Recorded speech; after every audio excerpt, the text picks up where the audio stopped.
Hello, I'm Candid Stanisci of Open Forum. Welcome to the Spanglish Sports World Network on Zingo TV, channel 250. Please remember to download the Zingo TV app at the respective app stores for iOS and Android devices. While you download, make sure you rate and leave a comment. Both apps are free. Zingo TV is available on Google Chromecast, Amazon Fire TV sticks, Roku sticks, and also on all smart TVs 2016 forward. Now in Open Forum, joining me is the Honourable Yara Sachs, Member of Parliament in Canada for York Centre. Hello, Member Sachs. You are a rookie at this. You had the privilege of being elected during the pandemic. Only 2 members of Parliament have had that privilege. Tell us about that privilege. And well, yeah, I can't ask you how different it was because you only know it this way. It's going to be different next time. That's true. So first of all, thank you for having me. It's a pleasure to be here. In this new normal that we're in, the Zoom room is everyone's friend, but at the same time, at least it keeps us connected. So I'm thrilled to be here today. So yes, I often say to my caucus colleagues, my running mate, Marcy Ian down in Toronto Centre, and I, our claim to fame is running during a pandemic. We're not the only ones to run in elections. Of course, we know, out in the Atlantic province, Nova Scotia just had an election. New Brunswick did as well. BC ran an election. So it has been done, but in terms of at the federal level, we are the only 2 to have run. It's challenging. It was definitely a difficult place to navigate. At the time, the numbers were down, but slowly going up, and we had to retool how we connect with people during a pandemic, which meant practicing all the health and safety protocols from public health, whether it was knocking on a door and then jumping 6 feet back to make sure there were appropriate distances. And also recognizing there were a lot of doors we knocked on that people were home and didn't answer. So just leaving them information and literature in a safe way, wearing gloves to just drop off literature into their mailboxes, a lot of phone calling, a lot of Zooming. But it was really a priority for me to run regardless when the opportunity was presented to me and I was asked if I would consider it. It just made sense. I know what was happening to me in my own life as a single mom and as a small business owner, and I was running a mental health charity, and our services were just skyrocketing. We were overwhelmed, and I know it's not my first time in politics. I worked in politics in Israel for many years. So I know when you can have impact, and it was the time for me to put that experience at the table. And it was really an important honor for me to be able to run and now to hold this seat. So to say that the inspiration was previous experience, this was basically a natural progression for you to get into politics. Yes. So it's not my first time in politics. I lived overseas in Israel for many years. I worked in the office of the mayor of Jerusalem during the second Intifada, which was, my mom appropriately said it. She said, only you would feel okay running in the middle of a global health crisis because you've worked in places in crisis before. And that is true to a degree. I think it takes a certain sense of being grounded and knowing yourself to be able to navigate through crisis. And it just, to me, it felt like the right time. I've always been committed to serving community, and I've always been committed to being part of those conversations of how we keep communities running and being resilient and successful. And it was a logical fit for now, for sure. Well, you helped Michael Levitt move on to the Simon Wiesenthal Center for Holocaust Studies. So you're obviously well aware of Israel, well aware of the history, and not to suggest you represent your people, because you represent everyone. It's an interesting proposition that you come from Israel and then you come to Canada. What are the differences politically on your entrance? It's not a fair question to ask you because you don't have a lot of experience in Canadian government. I'm assuming you had probably more in Israel, but what transitions did you have to make? What were the things you could use from your previous experience? Because government is government, right? Sure. So that's a really interesting question. So in terms of my experience in Canadian politics, I actually helped, I worked on Michael's campaign in 2015 to help him get elected. And my interaction in Canadian political life goes pretty far back. I worked on Eleanor Kaplan's campaigns, which is quite a long time ago in the 90s. So I've always felt connected to Canadian politics when I have lived here. But the transition, look, first of all, in Israeli politics, any kind of election, you're looking at 30 to 40 parties running in not in a first past the post system, in a party list system. So the jockeying for place at the table is quite aggressive. And it's a much wilder rodeo is what I like to say, if we can put it in Canadian terms. And so in that sense, it's a lot smoother here in terms of going through the election process and connecting with voters. The relationships are different, just as you rightly said, here in Canada, you're an MP to your riding, to your constituents. For me, York Centre is my home. So while I was on the campaign trail, and even now, I say to residents of York Centre, I'm not just your MP, I'm your neighbor.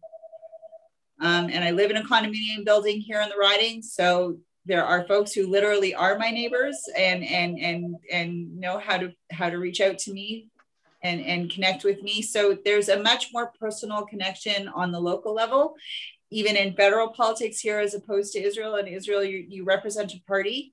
You don't represent a particular region in the country. Right. So there isn't that kind of relationship. And I think it's really important, especially now, especially during COVID, that people know who they can turn to. And that's why the impetus to run in the by-election was so important to me, is because I wanted my community to know that they had someone from the government who would help them, who would help and support them through this, that was committed to that. So that's very different from the Israeli narrative of politics. It's a completely different form of representation. I don't think one is better than the other. They're very different. But for me, I really, as opposed to when I worked over there, I really enjoy having that more personal connection with constituents that I didn't necessarily have there. Well, you're preaching to the choir. My parents came from Italy, so I was born here. So if you want to talk about governments with lots of parties, I think I can relate. And since yes, you both deal with Israel and Italy on a business standpoint, being in your position, you look into the Italian community in Italy, the connection to Italy and the connection to Israel. Your riding is yes, heavily Italian, and Canada. The beautiful thing about Canada, and in Toronto in particular, is the ethnic background that people are, but they still tend to clump together. Does that make it easier when you're looking, to get your message out there, because you have bigger chunks that you can deal with? You're not spread out so thin. In some ways, yes. And in some ways, there are parts of it that I like, and there's parts of it that I don't like. So York Centre is definitely, there's a sense of the east side and the west side. And we have this big Downsview Park, the Downsview lands, yes, that kind of sit in the center that divide the riding in half. And demographically, sure, the populations on one side of the riding are quite different than the other. But, at a certain point, I often say to constituents when we're having our town halls and we have our meetings, from where I sit, I see myself as the bridge, between those sides. So I'm taking that information and bringing it to a central point. And I'm hoping that I can bring them a little closer together too, that we find some more community cohesion, whether it's through the park itself and what's going to be developed there, or through other ways that I'd like to see. The beauty of Canada, as you said, is we're very diverse. Toronto is probably one of the most diverse cities in the world, and we celebrate that as Canadians, and that's fantastic. And we should have that, but we should also. I think there's definitely, certainly, what I've experienced through COVID and joining government is in York Center, there is a Team Canada spirit as well, of helping each other and helping neighbors and community endeavors. That goes beyond one's cultural or national affiliation from another country. Oh, that's just two big clumps, but it's still very diverse. The Jamaican community, there's tons of different communities that are in there, and it's important that, I guess, you as a politician understand some of the idiosyncrasies, and maybe that's the wrong word. The expectations of certain groups of the people as a whole. Let me get away from the ethnic thing, and let's just talk about you have 100 and something thousand voters in your community, and they're all different. As a new parliamentarian, what have you seen so far, in as far as when you got into your position, what has changed your mind, and what things have you decided, oh my goodness, I didn't realize this, I got to work on this? What surprises have caught your mind? So I always knew that there was a fairly large senior population in the riding, but I didn't know how large. And that was really the biggest red flag for me coming into this, of understanding how many seniors live in York Center, and how, the nature of the cost of living in the city of Toronto is that, growing up, my parents were always, my parents lived close to their parents. And especially my dad's family in Israel and the Moshab we grew up in, everyone was just a hop, skip, and a jump away. And here, life is not like that anymore. And you see so many folks, especially in the Italian community here, their kids are up in Woodbridge. They're not here. Yep. And especially in a pandemic where families are isolated and separated, that geographical distance of commuting is mentally a lot larger right now. And you see more and more seniors who are alone. And that to me was shocking. The other piece that we actually had a roundtable this morning, a pre-budget consultation for the seniors demographic. And the biggest glaring issue, which I knew there were issues, but I didn't know how pervasive it was food insecurity. And that was across the board in every ethnic group that I've worked with here, whether it's in the Russian speaking community, whether it's in the Italian community, whether it's through the United Way, whether it's through the Jewish community, and even through the black community here. The level of food insecurity is significant. And you wouldn't expect that in sort of northern Midtown Toronto.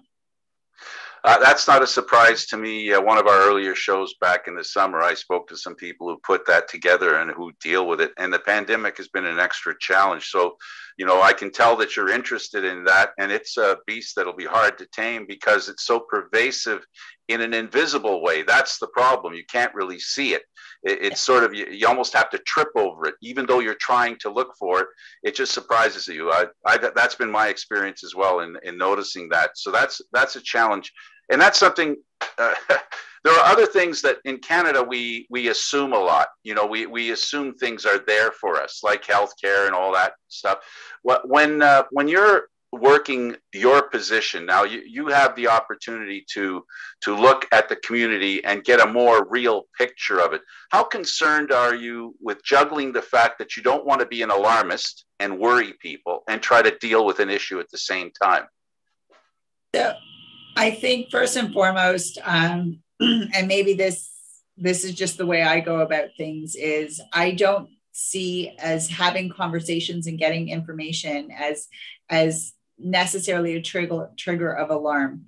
I see it that if we're able to have, for example, this morning, the conversation we had this morning, one of the startling numbers for myself, I was on the call with two other MPs, one from Scarborough with Jean Yip and Judy Scrow, who's my neighbor here.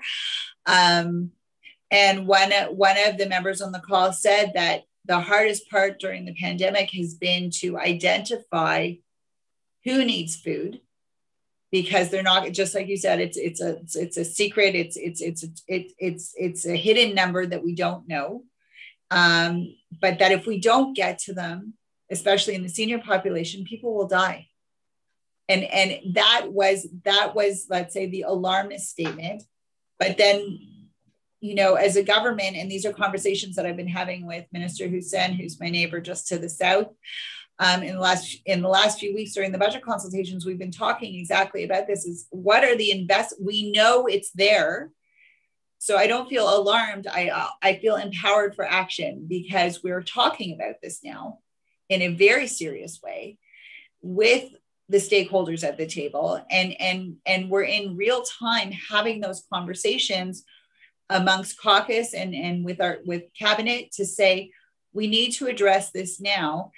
And we are, you know, one of the things that Minister Hussein said to me not that long ago, we were having a group discussion, and he said, what we've learned through COVID is that studies and proposals and ideas to action that used to take us months, if not years, to resolve issues, we have now learned that we can, when we need to, mobilize quickly and to do targeted investments and learn from those investments, rather than doing all the studies and waiting to put money on the table.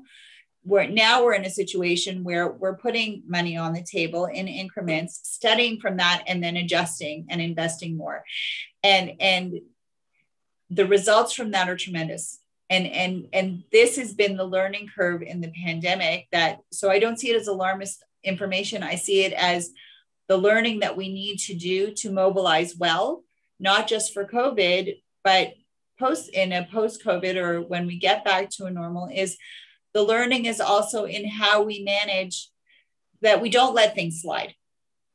You know, mental health is a perfect example of that. You know, mental health there's been a deficit in mental health service in Canadian society forever.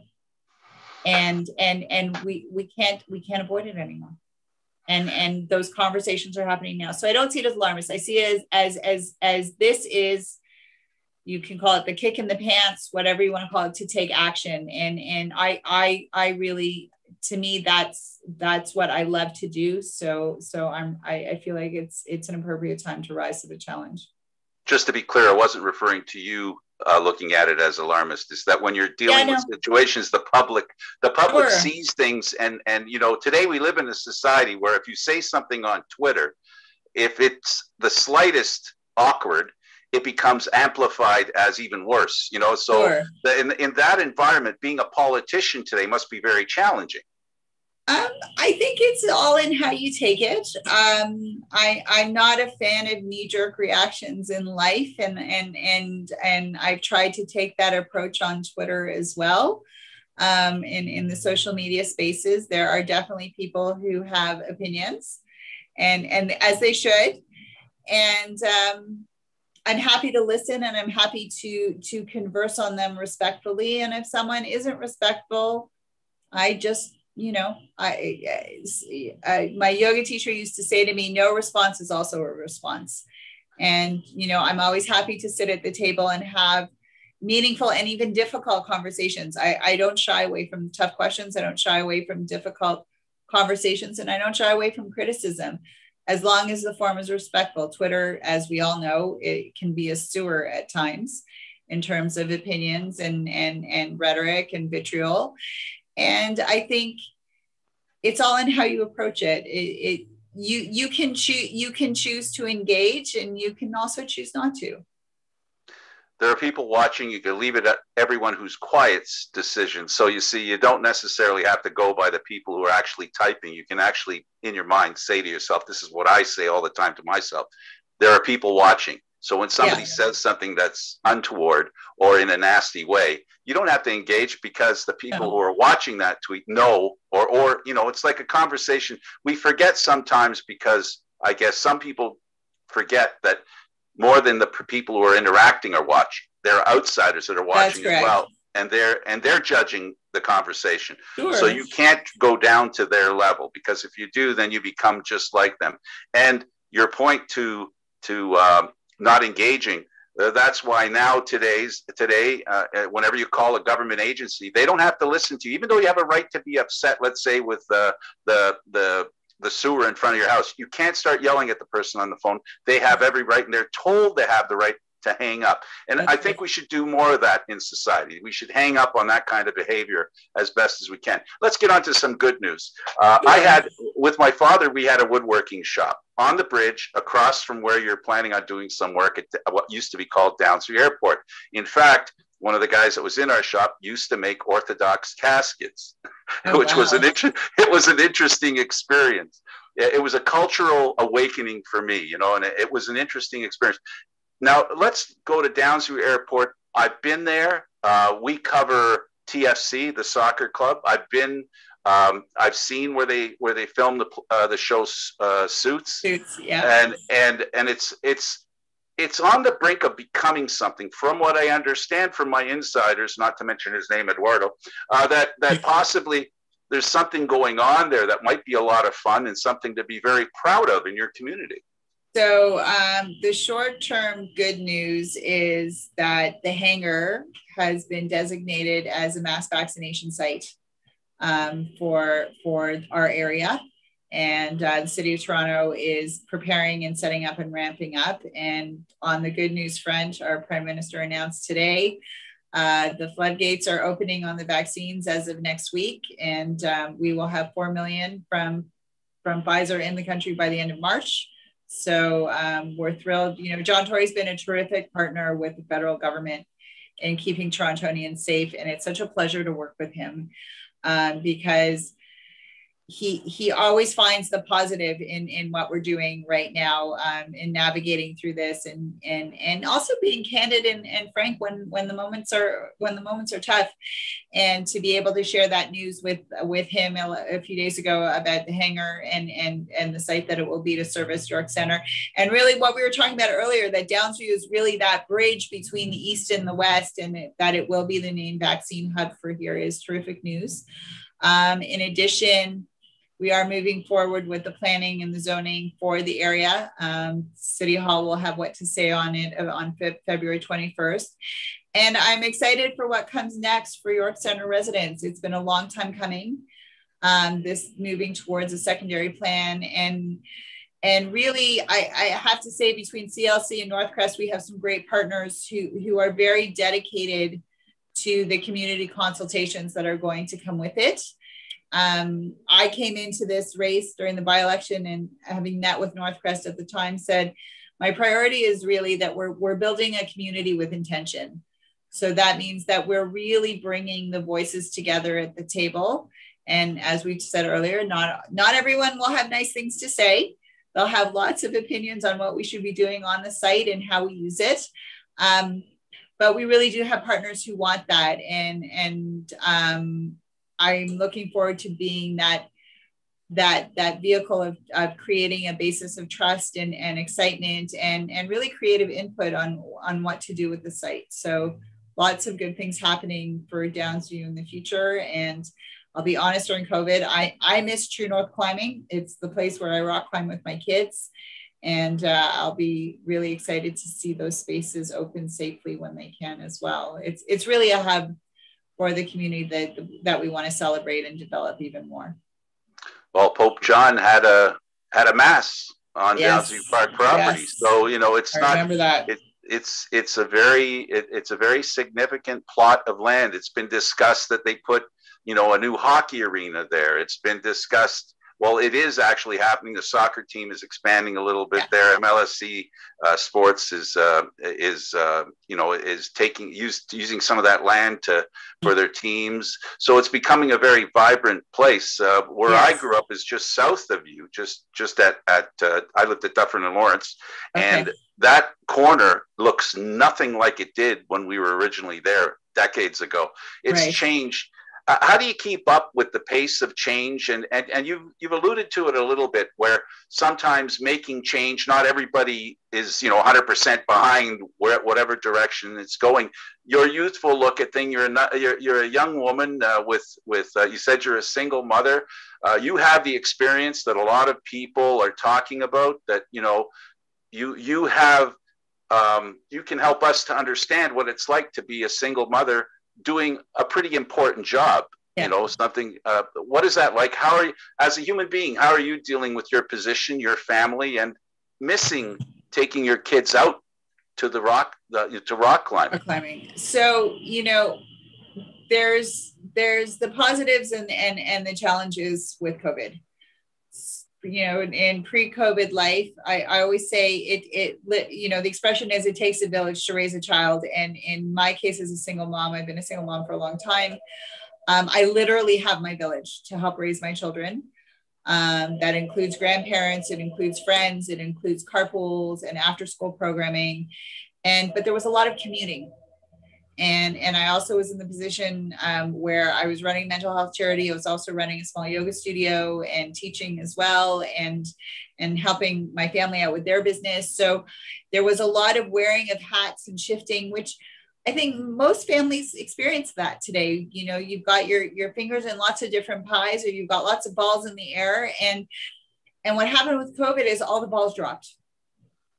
And what was good about initiatives like the CERB and the business supports that came out is it gave people a little bit of breathing room, at least initially, when everything, now it's much more complicated now because we're much further into it. But at least for me in those first few months, I was like, wow, I get to spend time with my kids. Like I get to see them, as opposed to just 8 o'clock in the morning, drop off to school, 5 o'clock in the evening, grab them before their after school activity, grab a quick dinner, get home by 8, homework done, boom, go to bed, next day starts. Suddenly I had time with my kids and just enjoying that with them. That was the silver lining for me with COVID, that I've never been able to have that kind of time with them in a really significant way. And we really bonded over that time. And it's made us as our own little family unit quite solid and wonderful in that sense.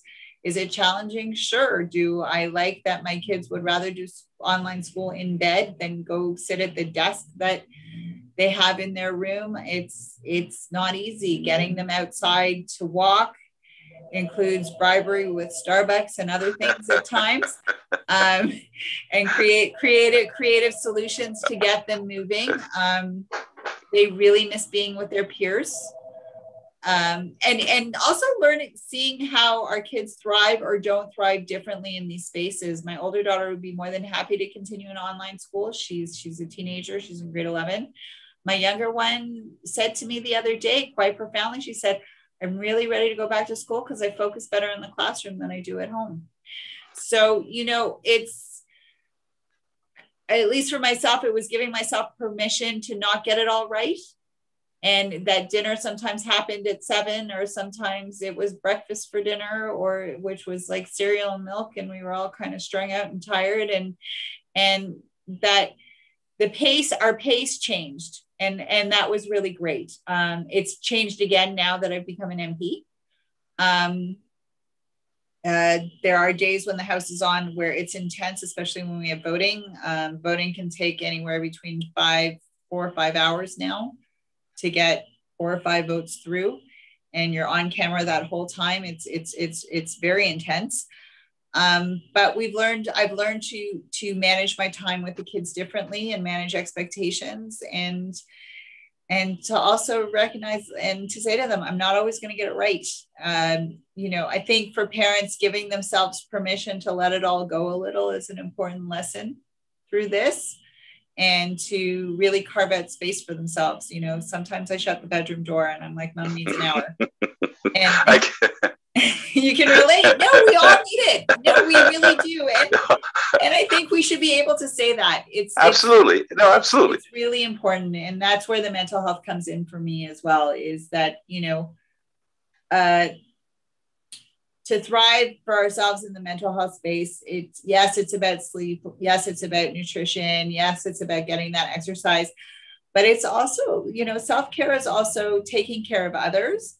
But it's also about saying, you know what, I say to my kids sometimes, I'm like, Mom needs a timeout.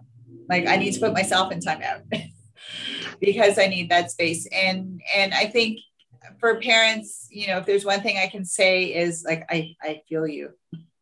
We're all at that point. We want our kids back at school because they need it, and we need it too. as parents, we need it for sure. I can give you an analogy. It's the reason why when you look at the front of the airplane, the stewardess says, put your mask on first and then your child's mask. Absolutely. That's the root of the situation. If you don't take care of yourself, you can't take care of your child. Good. How are you doing with your family and not so good. Sore subject for me. Sore subject for me. No, it's okay. It's one of those things. Like I can imagine your daughter going, I'm going to spend more time with mom. I'm spending more time with mom. I'm spending more time with mom. Right. So it's multi-level. It's something that I guess we all have to get used to. And I think that very explanation between the difference between your two daughters and extrapolate that and take that out of your personal experience, essentially that's what you have to deal with as an MP. That's every household across the riding. That's every household across Canada right now. There is no straight line. There's a nuance you have to, and as far as nuances are concerned, it sounds like you have a pretty level head. I guess it's the yoga. Do we blame the yoga on it? We blame the yoga, sure. You blame the yoga, okay. So that's the, I don't mean to be comical about it, but finding your center as a person and then using that center that you acquire and feel to share with the community at large. Now, you have a big voice, and we talked about Downs here, but what other challenges do you feel you want to take, keeping in mind that you're a backbencher and you're supposed to be quiet, listen, and learn? I'm saying that. I'm not accusing anyone of saying that. That's an assumption on my part, but looking at it that way. So, it's interesting. I coming in as a backbencher, a lot of it is a tremendous learning curve. However, my colleagues in caucus seem to think that I could take on some bigger chunks.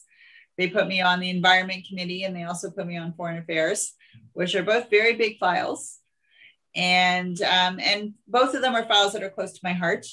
As I mentioned before, mental health advocacy is a huge piece for me, and I'm working in an all-party mental health caucus to really see how we can elevate the role of mental health in the care of Canadians right now. But I'm really proud to be working on unpacking Bill C-12 in terms of the environment piece.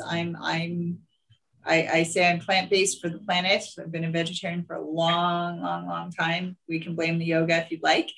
But I've lived my life as green as I can for many, many years, and to be part of what is a very ambitious project to really change how Canadians live going forward.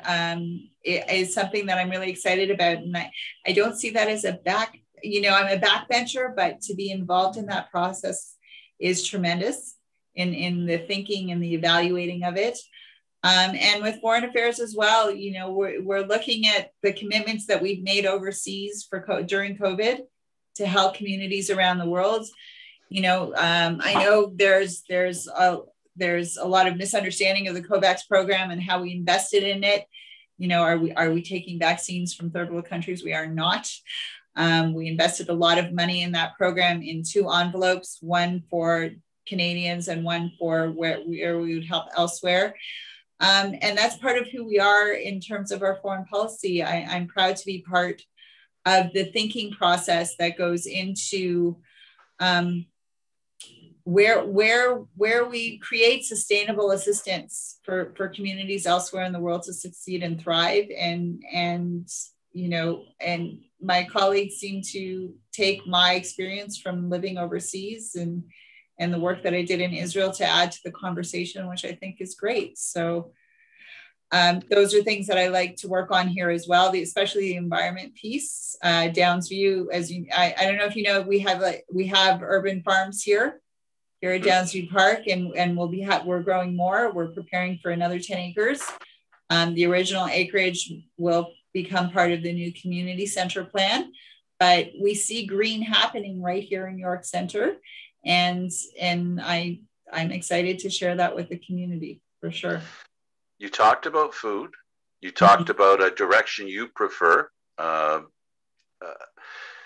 It is one of the word comorbidity that's used is a word that most people don't understand what that really means. You know, I'm a diabetic, so I understand that it makes me more prone to the pandemic. But there's also the issue of eating healthily. Have you or the federal government given any consideration to? There used to be a time when you were proactive, the Liberal Party in particular, going back years, where eating habits matter, and the fact is, it's a fact that I say with fear, in the world we live today, because if you say something that sounds negative, people are on you. Wouldn't healthier people who eat right more be less prone to succumbing to the pandemic? We always go with science. So what we know about COVID is, these are the things that I know to be true about COVID, is that everyone is susceptible to getting it. What we've seen is, my colleague Kirsty Duncan says it best, so I'm not going to try and own what she has been advocating for, because I think it's a message we need to hear loud and clear across Canada, is that COVID is disproportionately affecting marginalized communities. It is disproportionately affecting racialized communities. It is disproportionately affecting women who are racialized. And it is disproportionately affecting those who live below the poverty line. If you are poor, if you do not have access to regular health resources, if you do not have access to, and I will include good, nutritious food, you are in that category. And we see it in terms of where the hotspots are. And these are the same folks that are working in precarious work as PSWs, as essential workers in our grocery stores, and in other work that must keep going to keep the supply chains running. And that's what we know to be true. Can I make a direct lineage to nutrition? No. But what I can say is that what we do know is that COVID has shown us that for many, many, many Canadians, their basic needs are not being met. Their basic needs for, if you have to choose between food on the table and paying your rent, then we are not doing okay as a country. And these are the things that we are examining and looking at. There's UBI is a very hot topic right now in a post-COVID world. And we're really looking at where do we provide the supports that are going to make sure that we're not just meeting base needs, that we're meeting people, so that, if you look at Maslow's hierarchy, like where are we hitting the mark? Because we should be. We know with CCD, with the child credit, that we helped a tremendous number of families to elevate themselves and their children to be able to make better choices. And now we need to look at the next phase of that. And that's where that comes into nutrition and all of those pieces. Are we looking at a specific, like a good food guide and all of that? I think we're too focused on the pandemic right now and getting out of it to look at that piece specifically. But we do know that there is a relationship between poverty and nutrition, absolutely. Yeah, and the poverty means more people live together, and those people, when they work more. Like you said, right. They're working in these essential services, so they're prone to getting it and then bringing it home to a smaller group of people that don't live in a big house, and that's the challenge. That poverty. That's why we all should be very cognizant of the fact that poverty it hurts repeatedly. It's exponential, and that's the challenge that you have. What do we do in that case? Is it about raising minimum wage? Is it about what do we do to help change that? From what I'm hearing from you, is that it's economic and it's also social, in the sense of how you work, where you work. We all know that there are a lot of jobs out there during this time of COVID that you can do from home. Like you can do it from home. I can do it from home. I don't have to go somewhere. But a lot of these people, they have to go somewhere, and where they're going, there's a lot of company. Yeah. So I think we have to look at it in a number of different ways. We know that, the federal government did put down for wage increases for essential workers during the pandemic to be distributed through the province, and that includes The amazing staff who are working in our grocery stores, to PSWs and other essential workers who are on the front lines of this every day. We knew that, and we put those supports forward because they need them. But that being said, we also know, many of the discussions that we're having right now are surrounding issues like sick days. When I years ago, when I first became a single parent and was rebuilding a career and doing contract work here and contract work there and teaching yoga as well on the side, there were days where I would say to my kids, well, if I don't work today, I don't get paid. And I've lived that experience. So I know what it's like to have to make those choices. And when we're in a pandemic and there isn't an option of sick days for someone who is on shift work, that this is not a time where someone should have to choose between staying home because they're not feeling well and not having an income.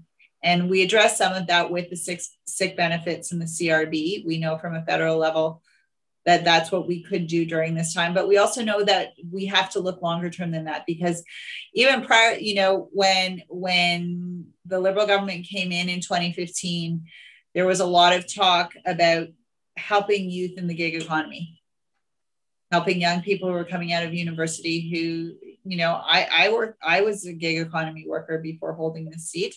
I know exactly what it's like.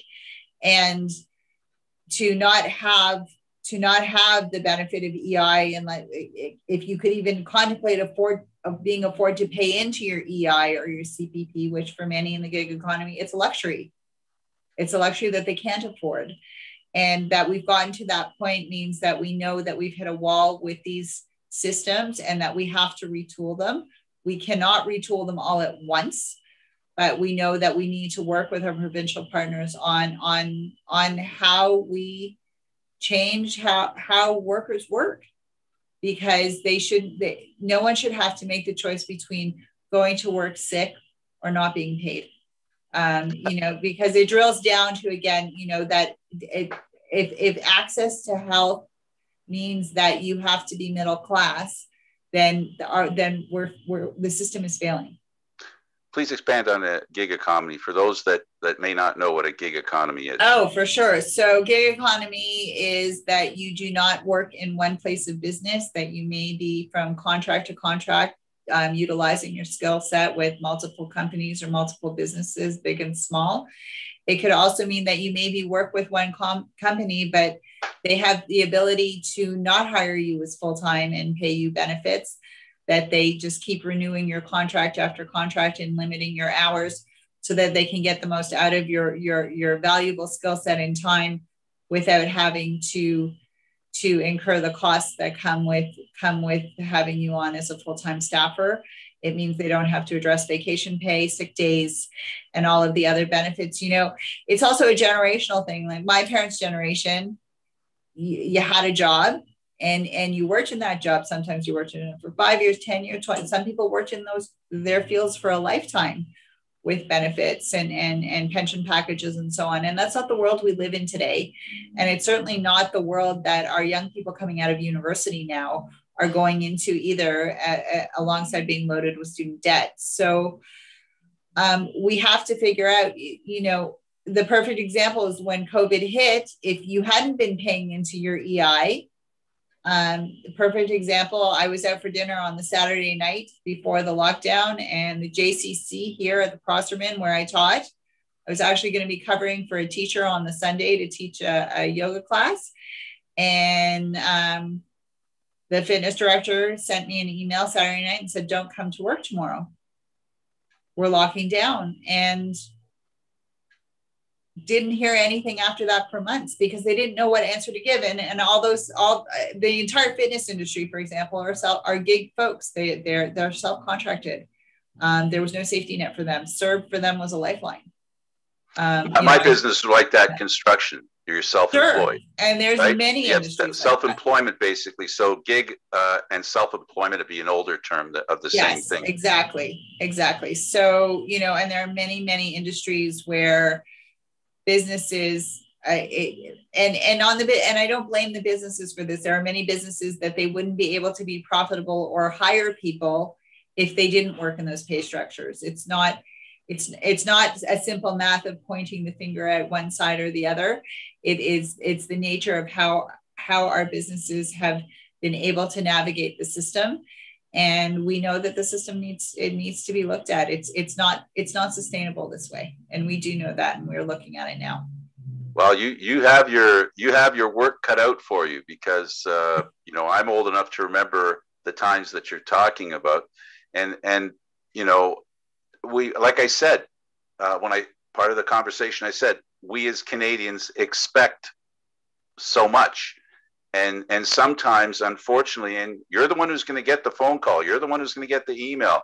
You used to get letters. You're too young for that, so it's mostly emails now. But lots of emails. I would have said a letter. But the point being that people today, the challenges for people to make a living today are so, like, it's such a thin line, as opposed to it's not as predictable as it used to be.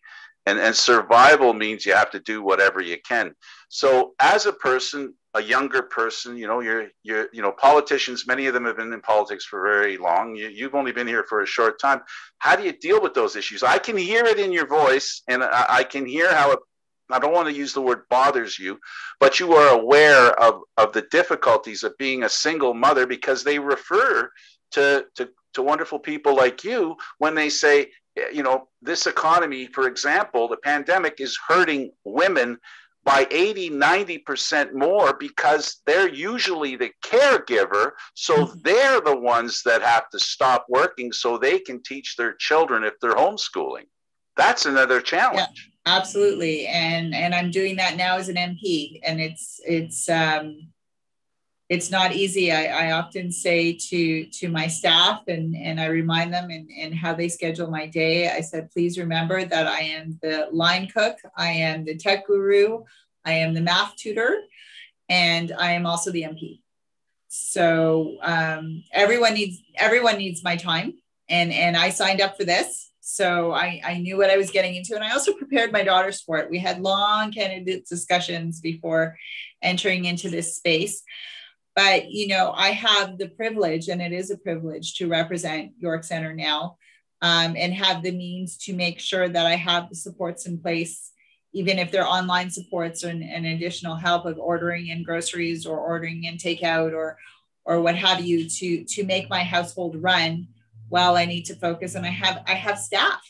I have staff to help me manage my time and my conversations. And most women do not have that. I certainly did not have that prior to entering into this race and becoming an MP. And it's exhausting. And it's so what do we do? That's the question. So one of the things that came out in the throne speech in September, which really resonated with me prior to running in the by-election, was the piece on early childhood learning, and understanding that we have to invest. By investing in women, we also have to invest in quality childcare in a profound way. And that doesn't mean just daycare settings that don't necessarily work. We want that these early learning centers are giving our kids the tools that they need to be confident, to be creative, to be successful, to be critical thinkers, to be empowered with language and skills from a young, those key tools that every kid needs growing up. And women, and I'm speaking as I always say to my kids, I'm a better mom because I work, because I enjoy working. It's I have a master's degree, I'm an educated woman, and I want to put those skills to use. And I couldn't always do that. Even with the village of support that I had to choose other work, because the system, the way it was set up, the cost of childcare to be able to work in the career that I wanted to develop, they weren't in alignment. And the throne speech, in the throne speech, it was stated very clearly, women should not have to choose between wanting to be mothers and wanting to work. And when we get that right, 50% of Canada are women, and they are bright, and they are creative, and they are dynamic, and they have so much to contribute. We're going to restart this economy. It's going to be women. And the government knows that. I'm so proud to be working under a deputy prime minister like Chrystia Freeland, who is so committed to that vision. And yes, we've talked about it for years that we need a national childcare plan. The difference is now is we're planning how to do it. We're not just talking about it. We're looking at how many ECEs do we need? How many more do we need to train? What's it going to cost? What's the cost of investment, and what's the return on an investment when we do set up these programs? And we know the data. The data is for every dollar we'll spend on childcare, $4 more dollars will come back into the economy from women who are working in the things that they love to do and wish to excel in. And to be at the table as part of those discussions from my lived experience is tremendous. In life, it doesn't matter, and not to take it away from the subject of women, but people in general. The more people that work, the more people that pay tax. The more people that pay tax, the more money we have in the economy. And the more, like, it's not just about paying tax. Paying tax is just a part of the benefit. The other benefit is if women are working, if more people are working, that more people are going to the store to buy this, more people are going to the store to buy that. And the economy, unfortunately, needs that kind of push. There was a time when we thought that pouring money into the economy was just throwing good money after bad. But I think we've learned, especially going back into the, when the stock market crashed, we learned that investing money in people, especially everybody all the way to the ground floor, it does give back. Targeted investments are crucial for growth. They are. And, I say, when people say to me, well, why? And I liken it to, you buy a house, and you can't afford to pay the whole house up front. So you make an investment and you buy a house and you put the down payment in and you pay into that over time because it grows in its value for you. And it was a smart investment to make, as opposed to a car. A car is not a smart investment necessarily because it devalues over time. And it's as simple as that. If we put the investment in for growth, if they're targeted and measured, and we know what the goal is, it's not just throwing money into the stratosphere. These are targeted, purposeful investments. And it's amazing what you can do. The Rapid Housing Plan, National Housing Strategy is a perfect example of that, of partnerships between private and public sector and the federal government to give people a home. Imagine if you have a home and you have a sense of security. Like, what happens to your confidence in your ability to work knowing that you have a roof over your head? It's a game changer. And, if anything, we've had so many disruptions with the pandemic. Why wouldn't we invest wisely in the long term to create new structures that we can grow from into our future? Yeah, the important thing, I guess, is that we understand, that you help us understand and you have your hand on the levers, expressing to the citizens like myself, to voters like myself, constituents, what your point is and why you're doing it. Are you finding that an easy enough conversation so that you can, you know what I'm getting at? Yeah. Getting the point across. Sometimes people's biases or their perceived notions that they've learned are hard to accept what you're saying. How difficult are you running into headwind on those kinds of issues? So I would say, they're telling us 1 minute till we wrap up. So I'll say this, in the short term, my message is very clear, is that we have a government that said, whatever it takes for as long as it takes, we want to make sure that people are safe and healthy. We want to make sure they have food on the table and a roof over their head. The next stage of this is making those investments so that businesses can reopen safely and succeed, that kids are back in school, and that we restart our economy in a green way and a targeted way that really elevates us to where we can go next. And those are the only things I am focused on right now in making sure our messaging is, my messaging and the government's messaging on that is clear, is that we're here to support Canadians for as long as it takes. And to have that as my back going forward to my constituents is something I take tremendous pride in.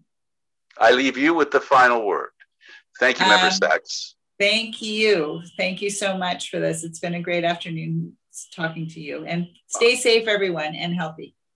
Thank you. Okay. For the Honorable Member Yara Sachs, I am Frank Stanisci. This concludes an episode of Open Forum, seen live on Fridays at 3 p.m. The show can also be heard on the Spanglish World Radio Network. Please check out our SpanglishWorld.ca for all the news and programming. Spanglish Sports World. Watch it, hear it, read it, download it, and live it. Thank you for watching. Until next time.